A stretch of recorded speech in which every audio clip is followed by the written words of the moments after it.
And we are live. 7:30. I did it. Okay. Right. It's technically 7:31, but good morning, everyone, and welcome to Cup Chat with Birding with Texas A&M AgriLife Extension Service. Dr. Maureen and I are excited to be here and joined by Carlos Bethancourt. I'm going to butcher it every time. Carlos, and I'm so excited. I kind of gave a preview on Instagram and Facebook in our story. I'm so excited to have Carlos here today because Carlos was the first bird guide that I ever went out birding with other than Brian. Partly because Maureen and Brian made me the first time we went to the Rio Grande Valley Birding Festival. They said I had to go out on a trip. I couldn't just work the AgriLife booth. And so, Carlos, you were the winner. You got me. So a Panama native and has been with the Canopy family there in Panama since 2002. He's a world-class guide and award-winning, and we just think he's wonderful. And so we're excited to have you join us today. We're going to talk a little bit about international birding, and I'm really quickly going to plug myself for 2 seconds. Carlos, if there are any Canopy family t-shirts, I want one because they're so cute. Your logo is just precious. So thank you. Absolutely. So obviously, probably the first question on everyone's mind is, how are y'all in Panama with the COVID-19 pandemic, and how is that affecting y'all at the Canopy family and birding internationally? Well, thank you very much for the invitation. It's really great to see you here and to see you guys here. So hopefully next time we see each other, we'll be in Texas where we can go birding. Yes. Yeah. So, well, COVID is being affecting, worldwide, the whole situation, especially tourism and ecotourism. The Canopy family, we have to close the lodges in late March, and we just recently opened in October, but we're getting very, very few people that are coming to Panama. I mean, we can also not operate at 100% yet. It's 50% occupation that we could have right now. The good thing is that we're very small lodges. We don't have, like 300 rooms. We only have like 8 rooms in one place. Like the Canopy Camp, we have eight tents. At the Canopy Tower, we have 7 double rooms and 4 single rooms. And at the Canopy Lodge, 8 double rooms and 4 single rooms. So that's easy when you have a small lodge. In terms of cleaning up and getting it ready for people, that's a good thing. But yeah, we've been affected. Haven't been guiding since March. We're getting few people that have been coming to the tower and the lodge. So it's been great. I'm been in charge more of the operation part of the company now, since we have a lot of the staff at their house. Most of them are at their house right now until things get better and we get more business, so we can start getting them back little by little. Absolutely. Well, we're glad y'all are starting to see some birders come out. The other day I was creeping on your Instagram. I'm not even gonna lie. And the speckled tanager, what was that? No.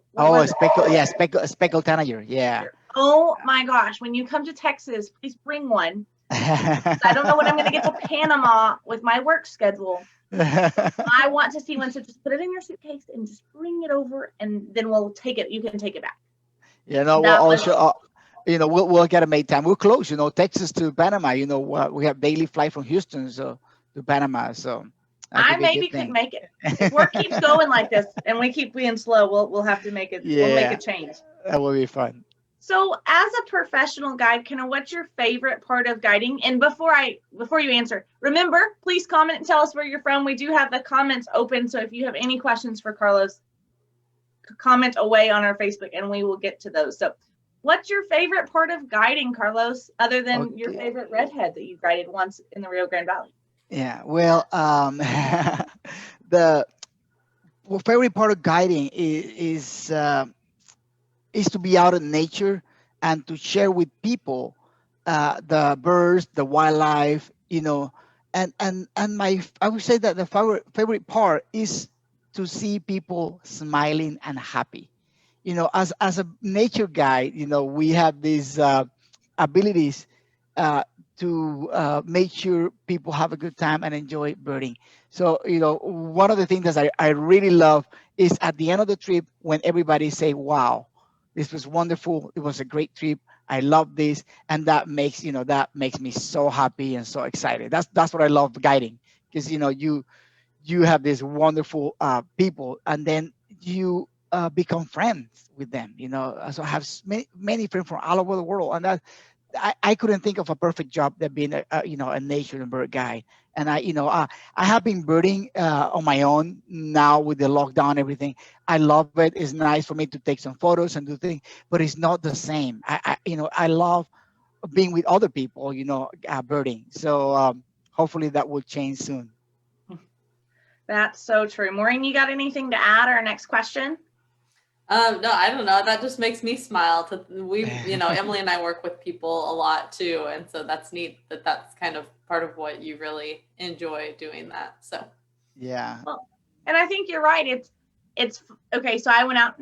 I haven't bragged on my life for bird because I missed Cup Chat last week, but I got the rufous capped warbler here in Valverde County. Ooh, wow. Yes, just the other day, and so that was exciting. But and going out birding, like you said, by yourself is enjoyable, and it was fun to see him. But you're right. I think the fun part is for me that social aspect and meeting everyone and providing them that experience to have a great time at our birding programs. And I hope everybody out there at least laughs once or twice when they watch Cup Chat, because I hope it is fun and funny. And I mean, I don't give good jokes, but and Maureen, I mean, sometimes she can be funny, but I mean, anyways, but they just, you want that experience is what you really are excited about. So, let's talk a little bit about the tropics and how many species there are down there, and how do you learn all of those, and how do you advise people who are going on international birding trips before they come to be prepared and ready? I mean, stalking you on Instagram is, I mean, I found effective. So one of the things that people birding in Panama is great. It's amazing. We're a very small country. We only have 4 million people here, and it's easy to travel. So it's easy to cover different habitat. You can be, like I can be right down on the Pacific Ocean in 45 minutes, and can be right there down on the nice beach, and I can go up to the mountain in 20-30 minutes. So that's a nice thing having this combination of a small country with different habitat that you can cover during the day. So that's the beautiful things of birding here in Panama. We have about 1,010 species of bird here in Panama, which is it's a good number for a small country. And then you say, what else you say? You say. I said, how do you, like, if I were to come to Panama, what would you tell me how to you do? prepare? Yes. How do I prepare to come other than stalk you on Instagram? One of the main thing is to be ready for a good time. That's a number one. You have to sign me up. Yeah. Do that. Be ready for a good time. Of course, you need to, as a birder, obvious things are the binoculars. But one of the things that you can prepare is to get the field guide of Panama, and then also we have on our webpage, we have our checklist, or you can request a checklist, so that way you can see what bird species are possible in Panama. Also, I recommend people to download Merlin. It's an app.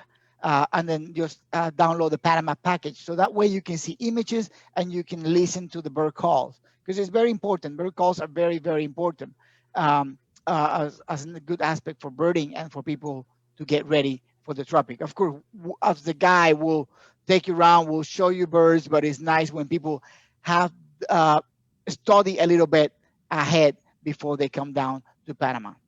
Well, and I imagine you had to do some of the similar things as you guide in Texas and do some refreshing and making sure that you are ready. Miss Luisa commented on Facebook and says, hi, Carlos.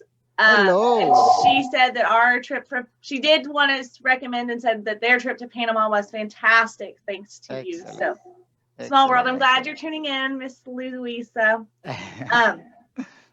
So, and I think that that's something that whether you are making a trip internationally or just to a new area, I will say here in Texas, we cannot drive to the coast in 45 minutes and the mountains in 30.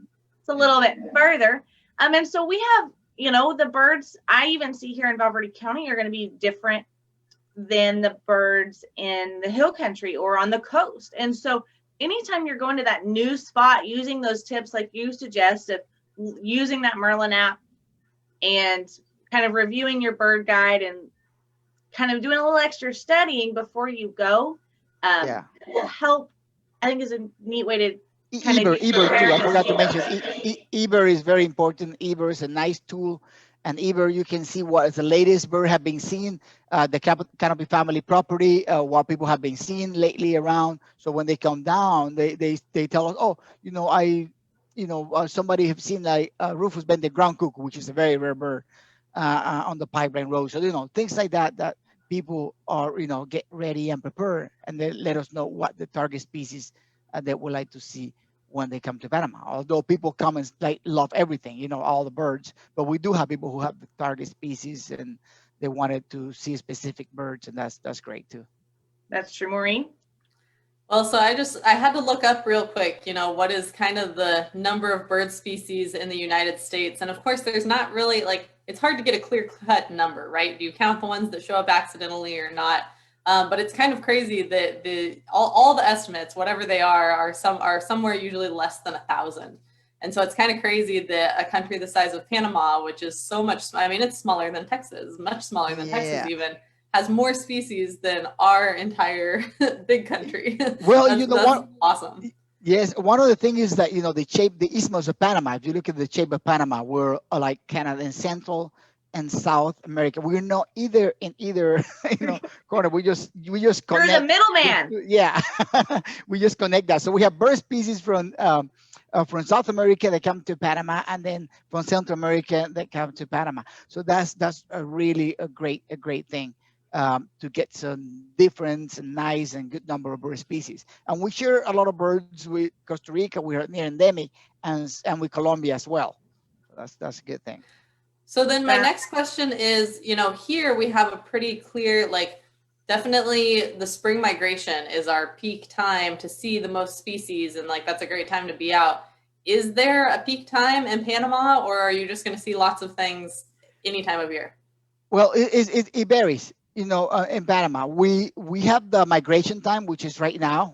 Birds are coming from North America, trying to escape from the cold, and they come down to Panama, and then down to South America and Central America. So right now is good to see the migratory birds, but the local birds are year round. So if you want to see more bird species, like if you wanted to have a bigger list, and then from I would say October, November to March is a really good month to see local birds and migratory birds. And then from let's see May on, that will be our local species only here in Panama, which is a good number too. Interesting. So you can go bird with Carlos in the fall and get Panama migration, and then come to Texas in the spring and get our migration. That would be good. And I can fly down there too. So that. Yes, we're gonna have to figure out how to get you to birding the border, Carlos. It would be so much fun to have you. So what was the last bird that you've seen that was really exciting for you? Okay, there are many. Let's say. Well, I went to the Highland in March with my last group. So I would say the bird that really I enjoyed during March was a three-wattle bird. That's an amazing bird. Wait, hold on. Let me look it up.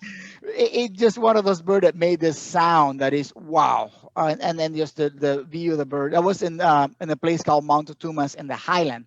So, besides having the canopy family lodges here in Panama, we started going to other places in the Highland, like to Tranquilo Bay Lodge in Bocas del Toro, and to Mount Tumas in the Highland. So that's a really good combination where you can cover from the Darien to the Highland. So, from corner to corner of Panama. So that's a beautiful thing. But three-wattle Berber is just one of those bellbird. I'm Yeah, still bellbird. Googling because I don't have the Panama Merlin package. Hold on, I was gonna say I can probably pull it up and see if I can share my We better screen. share Oh, it it. even has when you pull it up, it even talks about the sound that it makes because it's Okay, well, pull it up, pull it up, pull it up. okay. We're Hold breaking on, hold on. all the rules on CupChat. Oh my Wait, are we not goodness. supposed to share screens? We share I don't know. screens At all the least time. we're probably not supposed to Google on CupChat, but we do that like. Oh no, Often. it's okay. We don't have to know everything. I Hold can, on. I can show you, I can show you Merlin here. Oh Okay. yeah. Wonder if I can, if you can. Hold on. Okay, hold on. here I've got it. It should be sharing Oh my. You got it? wow. Oh yeah. Oh yeah. There we yeah, go. yeah. Wait, Carlos, let Oh me my see yours again too. No, that's good. gosh. That's good. That's good there. Yeah, let me That's see. so cool. I bet I Can- can. Let me see if it will play his sound. Because you said I the can- sound was really crazy, right? Let me Oh, this let I me don't think. let me put this down. Here. Oh, here we go. Recordings. Hold on. I'm here. I'm here. I'm here. Oh, you got it. Listen. Let's see. Should be there. See No. if you can hear it. Hold on. Can you hear it? Uh-huh. Yeah. Wow. Yeah, it's Just kind of like- screechy. It's like a. Oh. It's like an alarm. That's what my morning Yeah. alarm sounds like. Oh Yeah. my goodness. Yeah. It is very metallic sounds. Yeah. Yeah. It's definitely a sound that makes you think of the rainforest. Yeah. That is so cool. It is. It is a cool bird. You know, that was a March. You know, but I have seen like really, like a lot of mannequins around the canopy tower, blue cotinga around there, which I love. You know, I love those birds. Come. But yeah.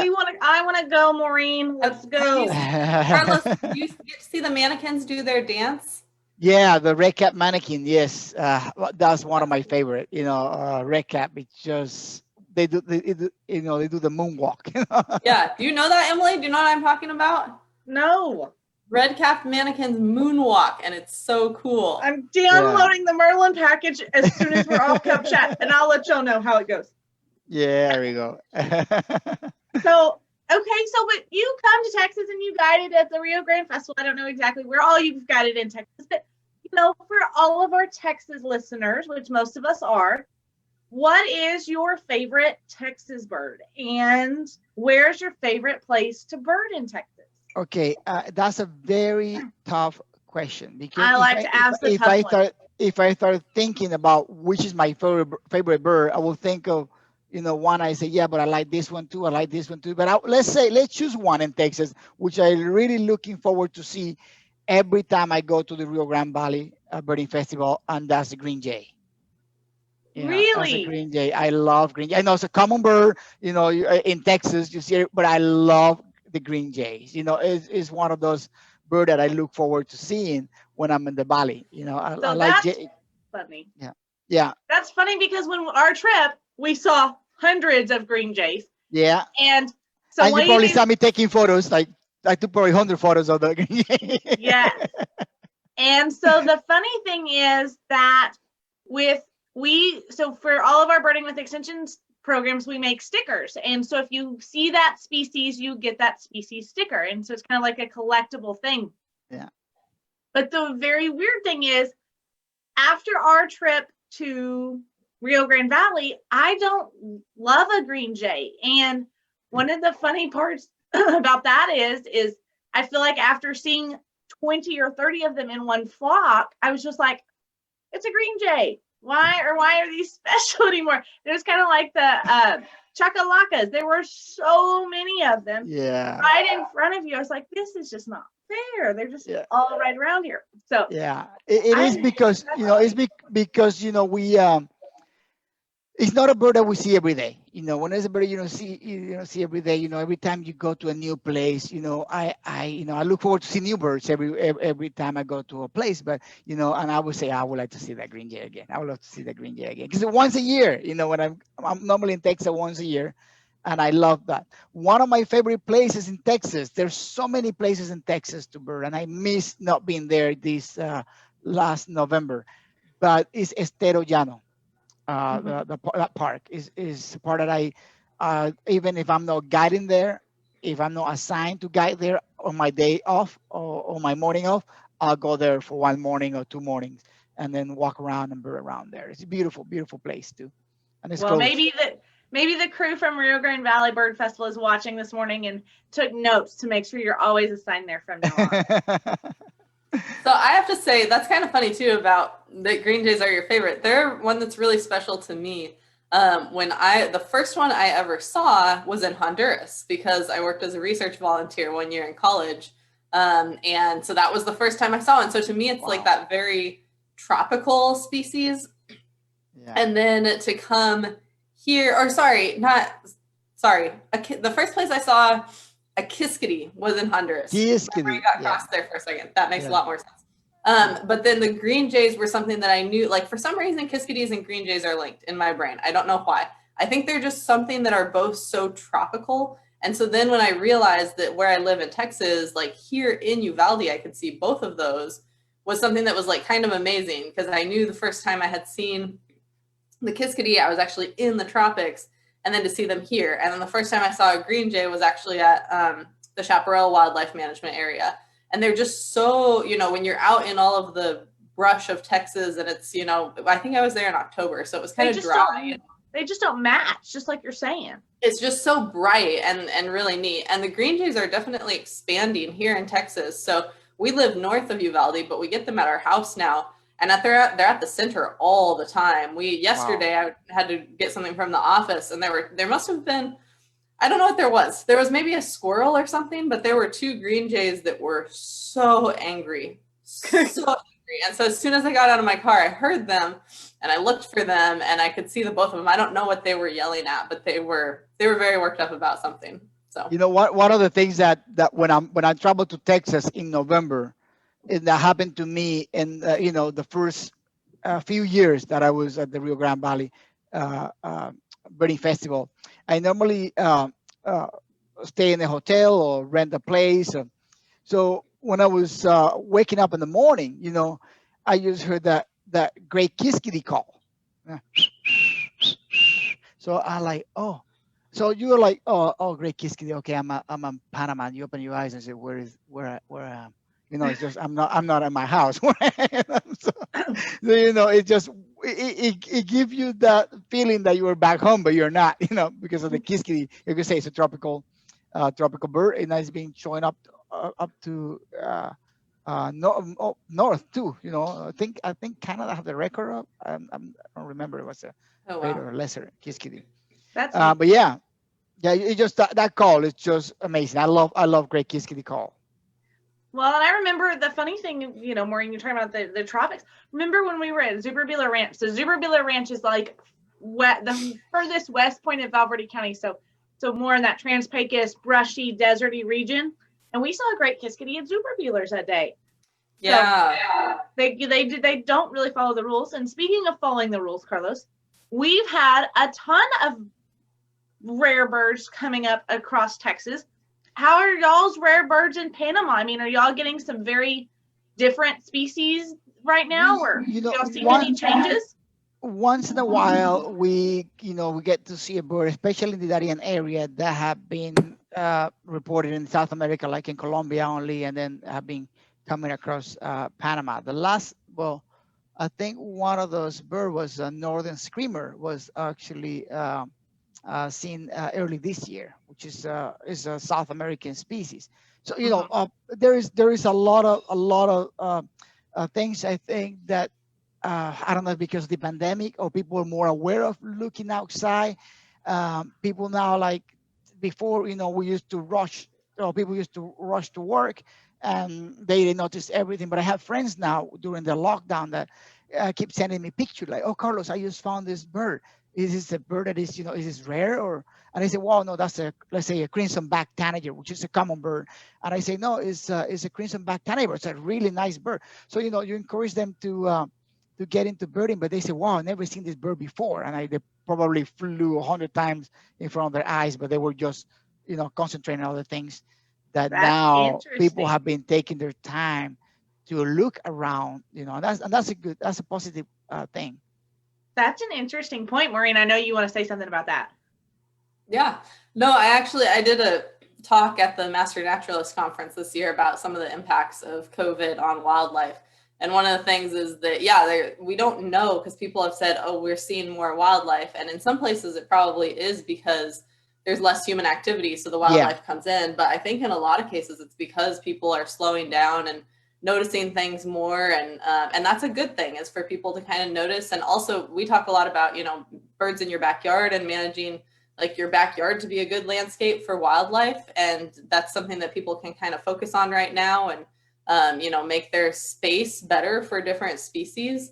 And then you'll see more things. I think people are realizing how much diversity can be even in a backyard. Nature isn't out there. It's right here. It's right around us. Exactly. Well, I think that's interesting as we look at, as he kind of talks about, we think all these rarities are rare, and maybe it's just because we're looking for them this year. Maybe we're just out looking and have seen them, where in the past we've been busy and haven't had the opportunity to slow down and look. And so maybe they're not really rare. They've been here all along and no one's just had the time to see them. So it's a great point you make, Carlos. Yeah, so well, the Valverde eBird alerts have kind of been making me laugh, because there's been some really rare things in Valverde. But as Emily and I know, the Morelet seed eater is usually there. Like it's rare as far as you're not going to see it really much else in the U.S. I mean, it's in Laredo too. Like it's along the But we Rio know Grande. where he lives. But yeah, we know where he lives in Del Rio. He's usually there, but he always shows up on the rare species list, because now people are looking for other things. And while they're in Del Rio, they're like, I should go try to find the seed eater. And they do, because he's there. Yeah. It's always there. Nice. Yeah. Well, Carlos, we are wrapping up our 30 minutes. I mean, do you have anything else you want to share with us about the Canopy family or traveling to Panama? You said there's one flight out of Houston a day. Yeah. From Texas. So I just, the main thing I want to tell everybody who's watching this and listening to this, please stay safe, stay healthy, try to follow all the rules to minimize any contact. Social distance is great right now. I know hopefully things are going to be better in the near future. I'm very positive about it, even though we have had a hard time during all this month. But I'm keeping myself positive, happy, and that's a good thing. So just stay safe, stay healthy, and hopefully you can come down to Panama to enjoy birding. I'm heading to the Canopy Camp in Darien for the harpy eagle. There's a harpy eagle, and there was a potential nest of a crested eagle that I would just got a report on Saturday. So I'm gonna go there today to see if I can go there tomorrow, and I'll keep you guys posted about it, which is a really nice bird. But we're here in Panama. Once you're ready to come to travel, please feel free to come. We have a nice 3 set of lodges, which are nice and are very well taken care of. It's safe, which is very important. And that's our main thing, to make sure you guys feel comfortable, feel safe. And again, you guys will have a good time with us here in Panama. Absolutely. Okay, I have a question, and I have to ask a question that I'm thinking about. So at your different lodges, when you go birding, so there's lodges that you guys own, do you bird primarily like on the property around those lodges, or are there other places you go with people too? So let's say you come to the Canopy Tower, you arrive in Tucumán Airport, so 45 minutes to an hour, you'll be at the Canopy Tower, which is in the Soberanía National Park near the Panama Canal. From there, you can stay from 5 nights to 1 week, 3 nights, depending on what you wanted to do. And we have a birding package. So from that location, we do bird from the tower first day and then down the road.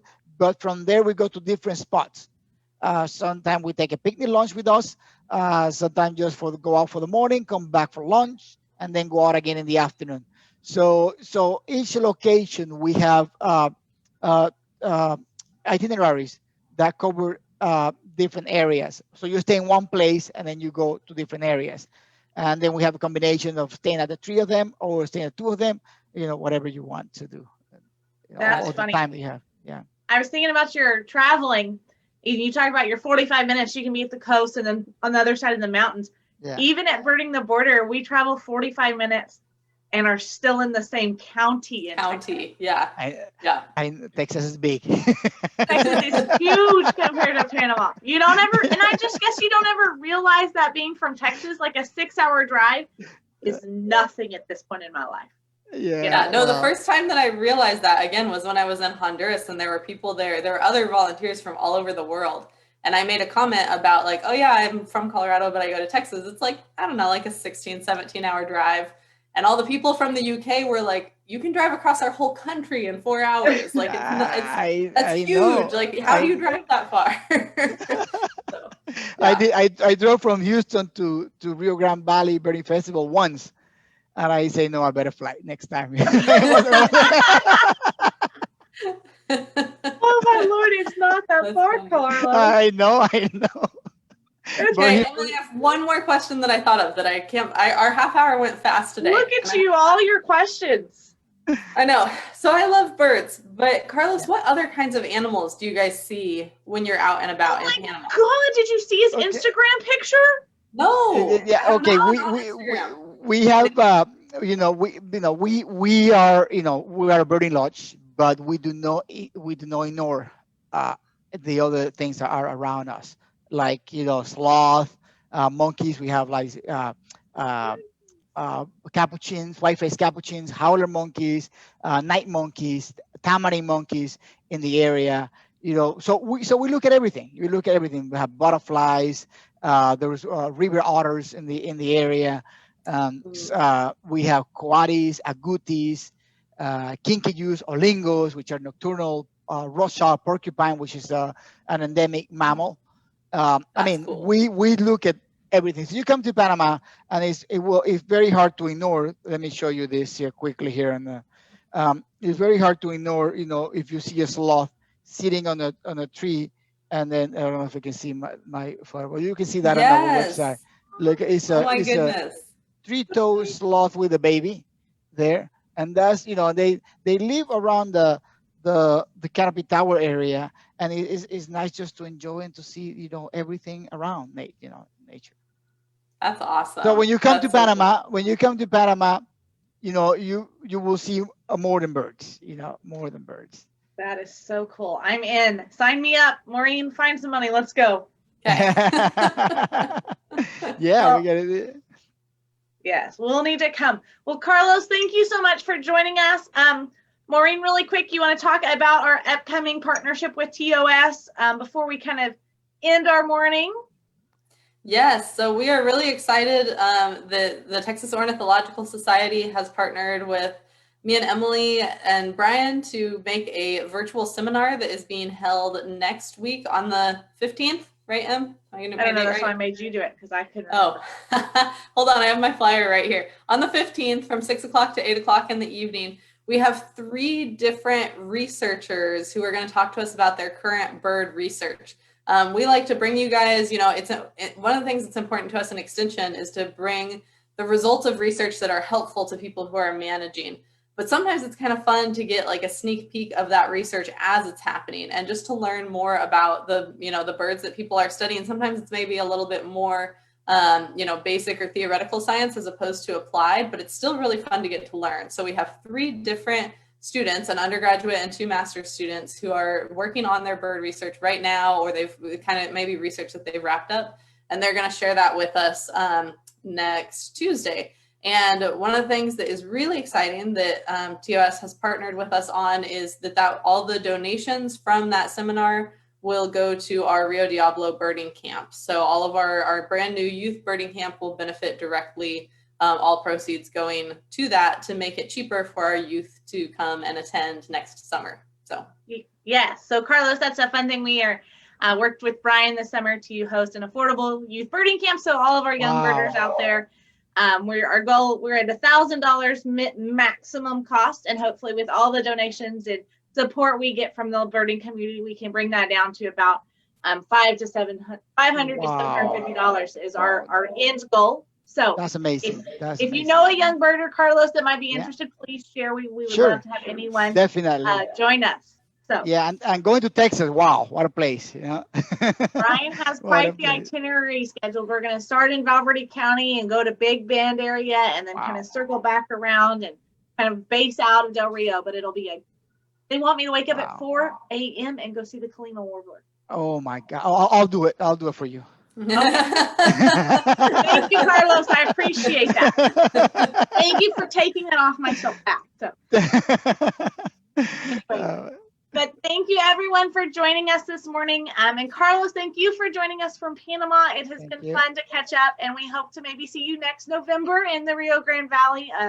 Everything considered, hopefully they are back ready and running in 2021.